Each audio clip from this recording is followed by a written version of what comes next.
again, everyone, and welcome to This Week on Staten Island. I'm Bree Driscoll. Our borough made national headlines this week after a Port Richmond man died while being taken into custody by police in Tompkinsville.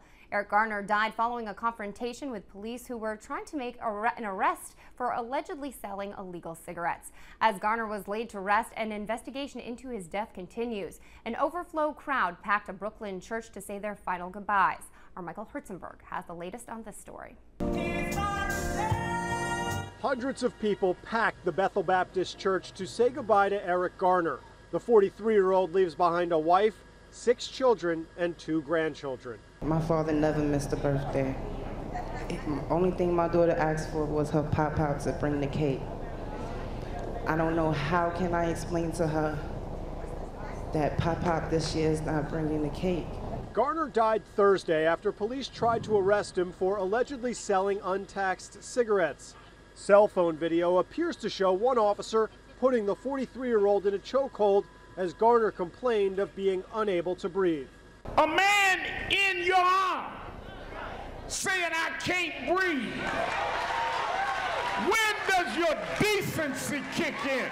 The Reverend Al Sharpton brought mourners to their feet as he criticized the police commissioner's plan to retrain the entire force. You don't need no cultural orientation to stop choking a man that say, "I can't breathe." You need to be prosecuted. 2 officers are on desk duty while the Staten Island District Attorney's Office conducts a criminal investigation. On last Thursday night, we became a part of your family. While this congregation embraced the family, religious leaders called for unity of purpose and peace. We cannot allow our righteous indignation to be reduced to senseless violence, because violence only begets violence. But what we need to do is to put on our marching shoes, and we're going to continue to march until justice rolls down like water. Local politicians were here as well, and religious leaders encouraged mourners to hold those elected leaders accountable to make the changes they believe are necessary. From Brooklyn, Michael Herzenberg, New York 1.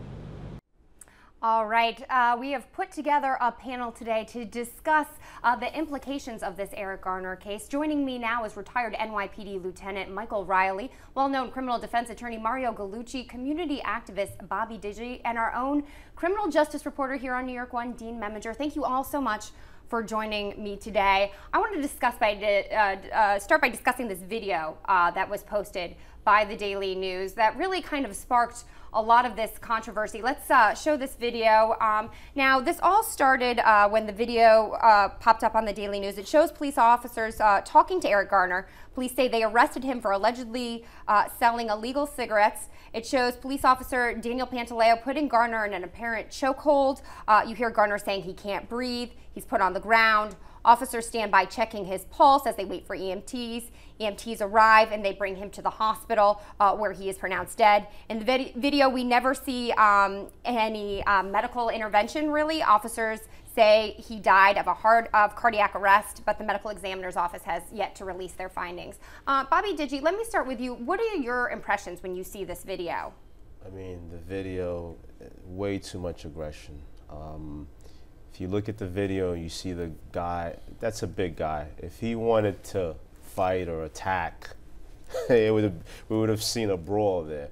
But you see a guy with his hands up, and even his demeanor, even though he sounds excited, but you could still see that he was trying to sort of get his point across.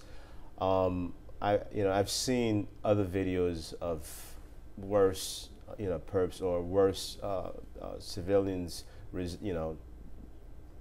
trying to get their point across. But you could see that he was not trying to fight or,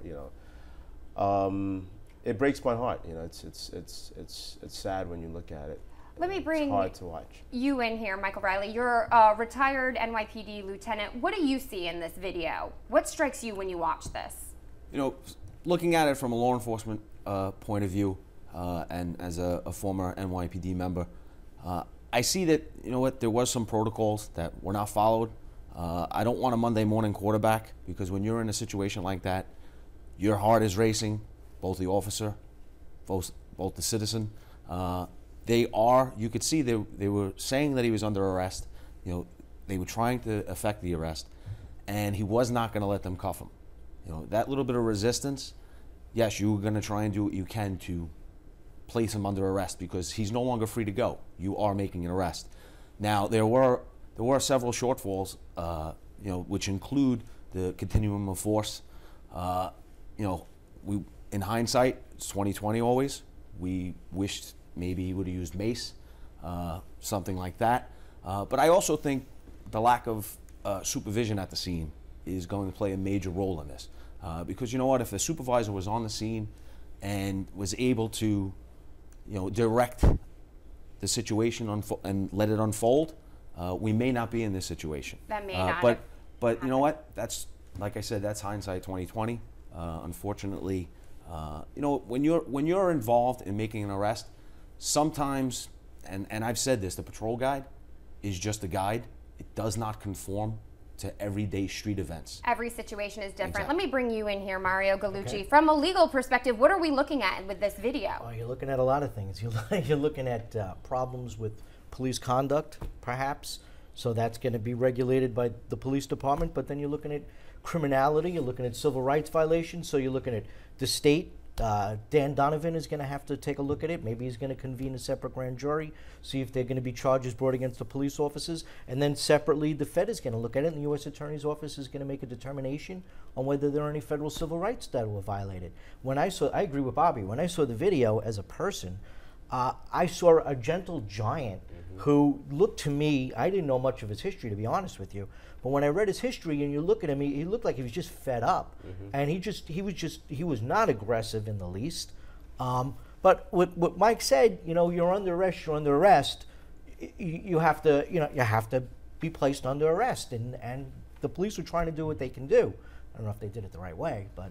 Now, since this video has surfaced, the police department has come out to say it is going to revisit policies on chokeholds. It's also come out and defending its broken window policing, focusing on these lower level crimes. Dean, what have you seen since this incident has happened within the police department? Well, it's hard to say because it only happened last week. But one thing that I will say is that this is a tough situation for Mayor Bill de Blasio and Police Commissioner Bill Bratton.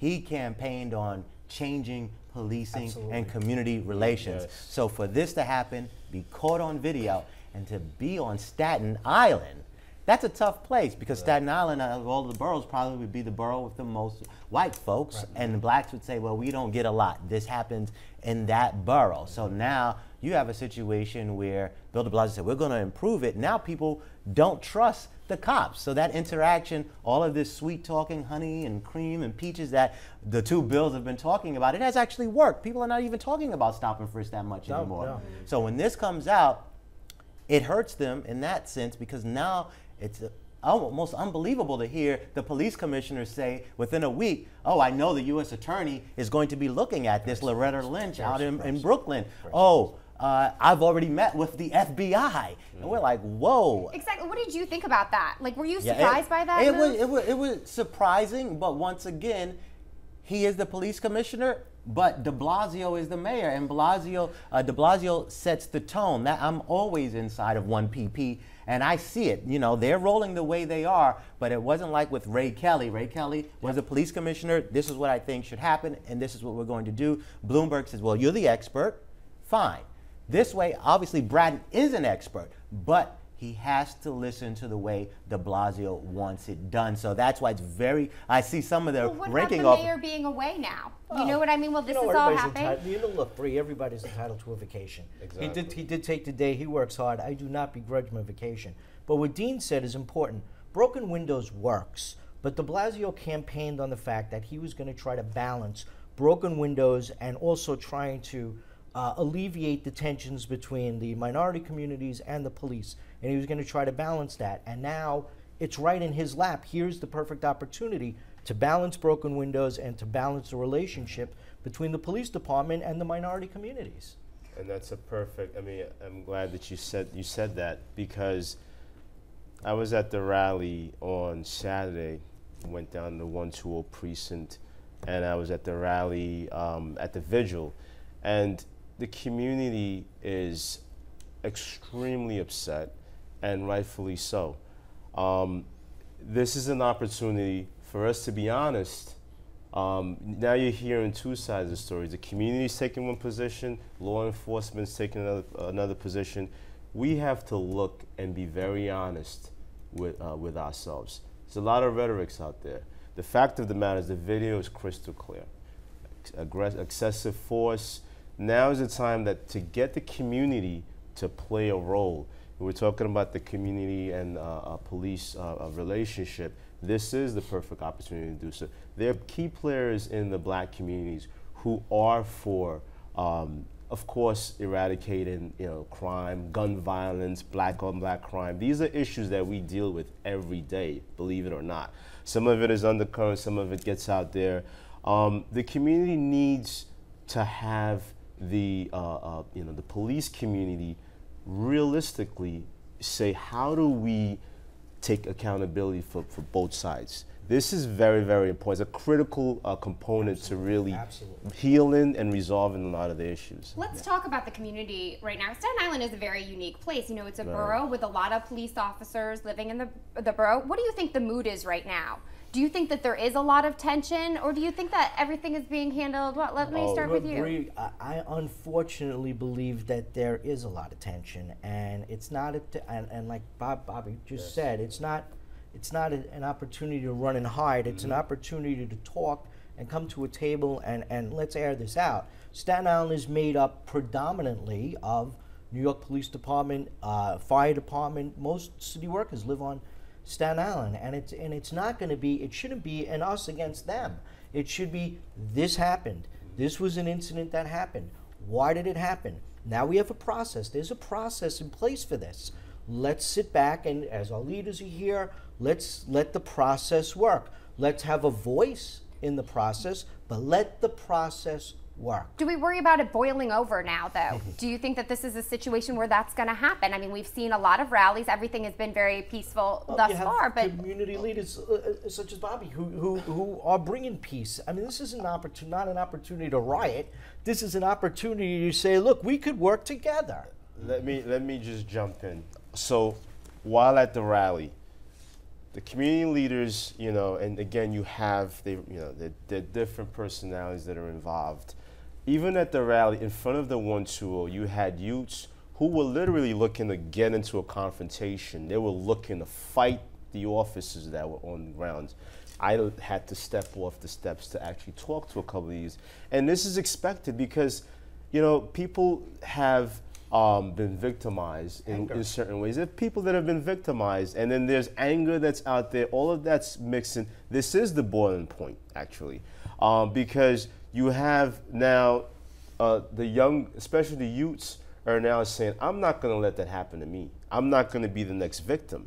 So how do we sort of change? How do we get the message across and say, well, this was an isolated incident? And I know that with the law enforcement, I have some friends who are in law enforcement and who were not happy with some of the way it was handled, who said it could have been better handled. These guys should be allowed to come out and say this. Not that we're the entire, law enforcement community wants to sort of keep a hush, and I'm hearing on Facebook that some of them are coming out and are saying, well, he deserved it. He was a perp. He was a suspect. Let's talk about that a little I bit. definitely want to. It's out there, and I've used Facebook to send out the message that, there is a process, like Mario stated, and I think that's what we as a community really need to wait for. I think it's great that Commissioner Bratton already said that the feds are going to look into it, because if you remember years ago, it was always the feds take a seat back and watch how it develops. And you know what? To me, that's not being transparent enough. So if it's going to be, but you also don't want them to overstep their bounds and interfere with a state investigation. But what he's talking about is, and you were mentioning it prior, a little earlier, that on Facebook and social media, there are sites that have been set up that, we want this officer dead or alive. Yes. A community person put that out there. Then the police officer started chiming in, well, Eric, or they call him Big E, he deserved it. So now when you hear officers saying that, and obviously they have their own websites that police officers have that they can and they're saying some almost seems horrible, a little bit horrible heated on things. Facebook. And that's tough, you know. I'm sorry to disagree with you, Bobby. We're not at the boiling point yet. The boiling point, we got the pot is on the fire and the water is in the pot and the person is sitting there ready to salt that pot. The boiling point is going to be when something happens eventually, when Dan Donovan, who's a smart guy and he's got a smart staff and they do whatever they're going to do. If there is no indictment, then what happens? All right, hold on one second. Yes. We're going to have to take a short break, but we're going to continue our conversation on the death of Eric Garner when we come back. Stay right here.